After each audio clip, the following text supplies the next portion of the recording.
Good afternoon. Welcome back. I am Deepu Pathak, spoken English from YouTube channel. आज हम नए session के साथ आप लोगों के समक्ष आए हुए हैं और आप लोगों को बता दें प्रोनाउन। नाउन से रिलेटेड हमने सभी उस तथ्य को आप लोगों को बताया जो आप सबको उपलब्ध दीपू पाठक स्पोकन इंग्लिश के चैनल पे अवेलेबल है।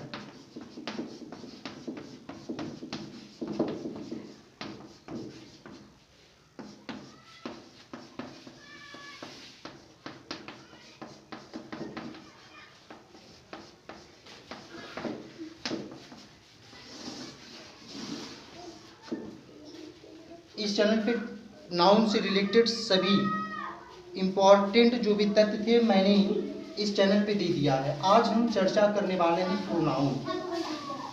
प्रोनाउन है क्या? प्रोनाउन क्या होता है? प्रोनाउन का हिंदी अर्थ है सर्वनाम। सर्वनाम। ये प्रोनाउन का यूज कहाँ किया जाता है? अभी तक हमने कुछ पढ़ा किताबी ज्ञान।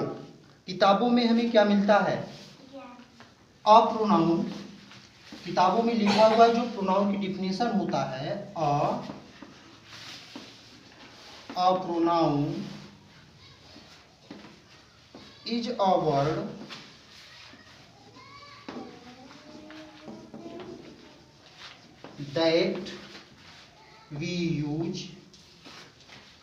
that we use instead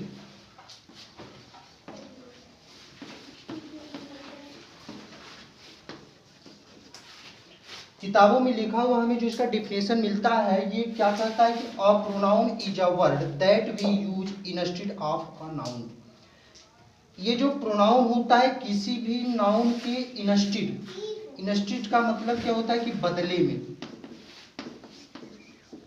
noun कभी भी किसी के बदले में नहीं आता है, ये हमें किताबों में लिखा हुआ मिलता है। इंस्टेड या प्लेस ऑफ नाउन भी होगा, मतलब किसी भी नाउन के स्थान पर। हमें ये चीज नहीं पढ़ना है, ये तो किताबों का दिया हुआ ज्ञान है। अच्छा ये बताओ प्रोनाउन है क्या? प्रोनाउन वह वस्तु होती है कि जिसका ना तो कोई इमेज होता है ना पिक्चर होता है, जिसकी कोई छवि ना हो, वही प्रोनाउन होता है, वही सर्वनाम है। सपोज करो कि मान लो कोई दरवाजे के बाहर है और तुम रूम के अंदर हो और दरवाजे के बाहर से हो, तुम्हारे दरवाजे को खटखटाता है, तो तुम अनुमान नहीं लगा सकते। कोई तो है वहां पे, दरवाजा खटखटाने के लिए कोई है, बट वो करेंट टाइम में तुम्हारे पास अवेलेबल नहीं है, क्योंकि तुम उसका फिगर नहीं बना सकते कौन है, तुम्हें पता नहीं कि वह कौन है, लेकिन कोई है। और वही चीज हमें क्या करना है? आज स्टडी करना है, अध्ययन करना है, जानना है। अब आज तक हम लोगों ने पढ़ा कि नाउन के बदले में जो यूज किया जाता है वही प्रोनाउन होता है। नहीं, इसे मैं कहता हूं कि ये रॉन्ग। रॉन्ग तो 100% नहीं कर सकता कि रॉन्ग है, लेकिन इतना तो जरूर कर सकता हूं कि नाउन प्रोनाउन जो है कि किसी के बदले में नहीं आता, बल्कि वो स्वतंत्र होता है। जैसे मैंने एक एग्जांपल यहाँ पे राइट कर रहा हूं। एग्जांपल देखो, मैंने लिखा everybody. Everybody is master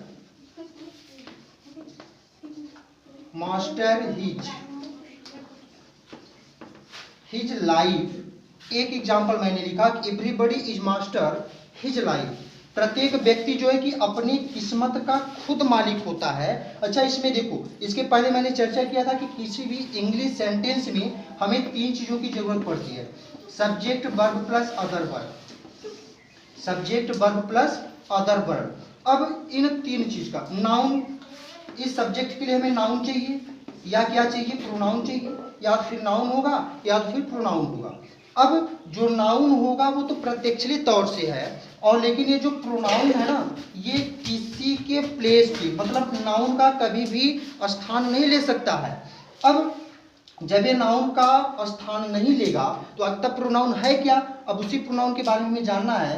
everybody, ये यही तो है, ये है तो वस्तु है, लेकिन कोई है, कोई व्यक्ति है। इज मास्टर हिज लाइफ, मतलब हर एक व्यक्ति जो है कि अपने किस्मत का खुद मालिक होता है। जब वो खुद मालिक है तो कोई भी व्यक्ति, या मान लेते हैं हम दरवाजा जैसे खटखटाया था तो कोई व्यक्ति है। अच्छा एवरीबॉडी का कोई भी इमेज बन रहा है। जब एवरीबॉडी का कोई इमेज नहीं बना तो ये नाउन कैसे हुआ? ये नाउन नहीं है, ये है क्या? ये तो है, तो क्या है भैया, प्रोनाउन है। क्या है ये है प्रोनाउन। अब बात करते हैं कि प्रोनाउन हो गया। अच्छा एक बात बताओ, इस सेंटेंस में everybody is master his life, प्रत्येक व्यक्ति अपने किस्मत का खुद मालिक जब वो है, जब वो खुद का मालिक है, तो ये नाउन कैसे होगा, नाउन होगा। ये तो स्वतंत्र है ना, जब ये अपने आप में स्वतंत्र है तो फिर किस नाउन के बदले में आ रहा है, नहीं आया। अच्छा ठीक है, एक एग्जांपल और मैं राइट करता हूं, एक एग्जांपल और देखो। मैंने यहां पे लिखा he says that Ram is honest, he says that Ram is honest. अच्छा ये बताओ, ही क्या है, ही तो मेरा प्रोनाउन है, ये राम क्या है, राम तो नाउन है। क्या ही किसी के बदले में आया है, नहीं, ही किसी के बदले में नहीं आया, बल्कि ये क्या है, ये एकदम स्वतंत्र है, फ्रीडम है अपने आप में। ही का कोई इमेज नहीं होता, मैं कोई बोल दूं। नाउन क्या होता है कि जिसका इमेज हो, जिसका इमेज बनाया जा सकता है, जिसको हम टच कर सकते हैं, फील कर सकते हैं, देख सकते हैं, वो क्या होता है, नाउन होता है। तो प्रोनाउन को हम तो देखेंगे नहीं, क्योंकि वह कौन, वह इसका फिगर भी नहीं बना पाए, ना इसको फील कर पाए। ये क्या है, प्रोनाउन है। अच्छा ये स्वतंत्र है अपने आप में, तो राम के प्लेस में थोड़ी आया है। मैंने लिखा pronoun is a word that we use instead of a noun या use place of a noun. तो क्या ये जो ही वर्ड है, ही किसी के बदले में आया, नहीं आया। जब ही किसी के बदले में नहीं आ रहा है, तो फिर हमें अदली बदली बदला क्या पढ़ना, हमें बदली बदला नहीं पढ़ना है। तो फिर पढ़ना क्या है, अब देखो, जो नाउन का रियल डिफिनेशन होता है वो क्या हो जाएगा, जो नाउन का रियल डिफिनेशन होगा वह क्या हो जाएगा, हम कह सकते हैं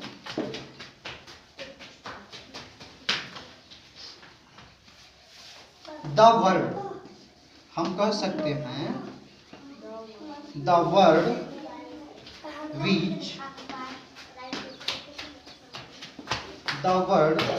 which is used to check,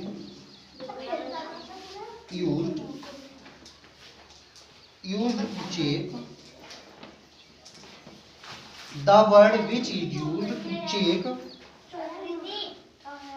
check the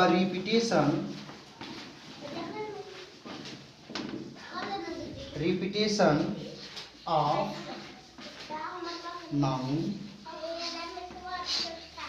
in a। अब देखो इसका जो करेक्टली डिफिनेशन होगा ये हो जाएगा कि the word which is used to check the repetition of noun in a sentence, the word which is used to check the repetition of noun in a sentence. मतलब कि किसी की बारंबारता को रोकने के लिए हम क्या करते हैं, नाउन का यूज करते हैं, न कि किसी के बदले या बदले में किया जाता है। मैंने पहले बताया था व्हाट ऑफ द सेंसियल थिंग्स, कहने का मतलब ये हो गया कि जब मैंने बताया subject verb plus other verb, जब सब्जेक्ट होगा तो वर्ब होगा तो सब्जेक्ट होगा, तो हमें चाहिए नाउन चाहिए, नाउन इक्वल चाहिए, नाउन जिरंड चाहिए, नाउन इन्फिनिट चाहिए। तो जब नाउन इन्फिनिट, इन सब चीज़ों को एक इंग्लिश लैंग्वेज के लिए में ज़रूरत होती है, तो हम कैसे कर सकते हैं कि नाउन किसी के बदले में आता है, प्रोनाउन किसी के नाउन के बदले में नहीं आता, वो नाउन की बारंबारता को रोकने के लिए ही हम प्रोनाउन का क्या करते हैं, यूज करते हैं। जैसे एक एग्जांपल मैं यहाँ पे लिखूं, एक एग्जांपल लिखो, जैसे मैंने लिखा लता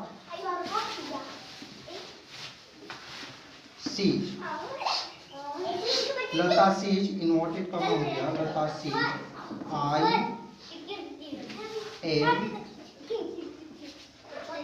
मैंने लिखा यहाँ पे कि लता सेज आई एम हॉनेस्ट।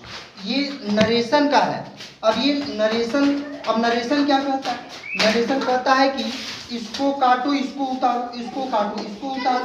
अब देखो मैंने एक चीज काट के टाइप कर देता हूँ। Lata says that, Lata says that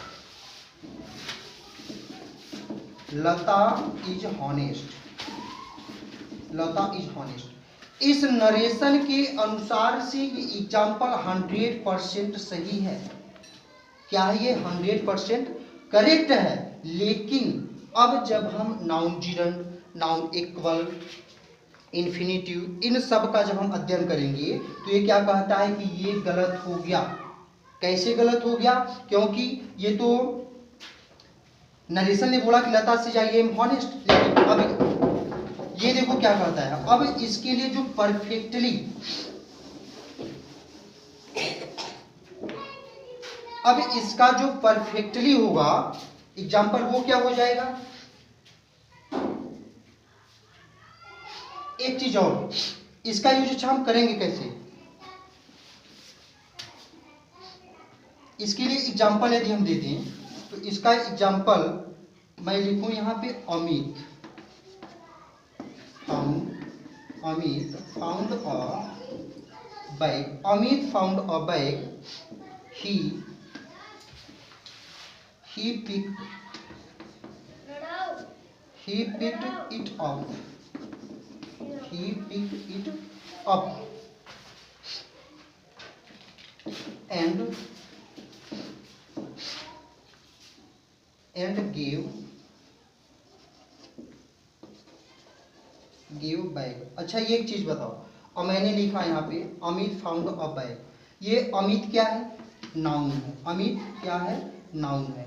अब यहाँ पे नाउन के लिए क्या आया? ही। अब यहाँ पे क्या है? बैग, बैग मेरा क्या है? नाउन, ये भी मेरा नाउन है।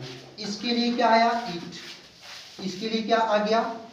ये इट आ गया। अब एंड गेव बैग, अब ये जो गेव है, इस गेव के लिए बैग आया, तो ये जो बैग आ गया, ये बैग क्या हो गया? बैग तो नाउन है, यूज हमें करना है प्रोनाउन पे, तो इस बैग के स्थान पे क्या होगा? इट होगा, इट होगा। अब ये कहता क्या है कि ठीक, इट बैग मतलब कि गेव बैग इट। अब इस बैग के लिए तो इट का यूज करेंगे तभी तो क्या होगा? ये परफेक्टली तौर से सही होगा। द रिपीटेशन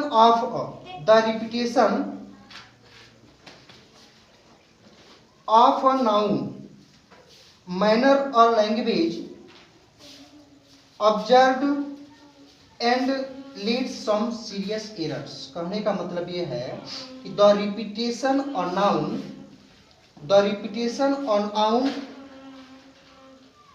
क्या है जी? The repetition of a noun makes a language leads serious, मतलब नाउन की जो किसी भी सेंटेंस में बार बार का आना ही क्या करता है? वो लैंग्वेज को गंदा बनाता है। ऑब्जर्व सीरियस एरर मतलब कि किसी भी सेंटेंस में एक ही वर्ण का बार बार आना उस सेंटेंस को क्या बना देता है? भद्दा बना देता है। और जब वो भद्दा बनाएगा तो उसे, उस भद्दा मतलब उस गलत को बनाने के लिए किसका यूज करते हैं? उस प्रोनाउन का। और जो नाउन के प्लेस पे नहीं, उसकी बारंबारता को जो रोके, उसके प्लेस पे नहीं, उसकी बारंबारता को जो रोक करके उसको एक परफेक्टली सेंटेंस बनाता हो, वही क्या होता है? हमारा प्रोनाउन होता है। तो इस तरह से हमें डिफिनेशन क्या है कि प्रोनाउन होता है। अब बात करते हैं कि काइंड ऑफ नाउन। अब काइंड ऑफ नाउन, नाउन कितने प्रकार के होते हैं? Kind of pronoun, kind of pronoun, इसके जो प्रकार है, नाउन के प्रकार हमने पढ़ा था कितने? 5 प्रकार के, प्रॉपर, कॉमन, कलेक्टिव, मटेरियल और ऑब्स्ट्रैक्ट नाउन। लेकिन ये जो मेरा प्रोनाउन होता है, ये होता है 10 प्रकार के। कौन कौन से होते हैं इसके बारे में बताते हैं। लेकिन इससे पहले यदि आप चैनल पे नए हैं तो दीपू पाठक स्पोकन इंग्लिश के चैनल पे जाकर के इसको सब्सक्राइब कर लें और लाइक करें और अधिक से अधिक लोगों के पास शेयर करें। जो इंग्लिश बोलना और सीखना चाहते हैं तो देर ना करें, जल्द जुड़ें।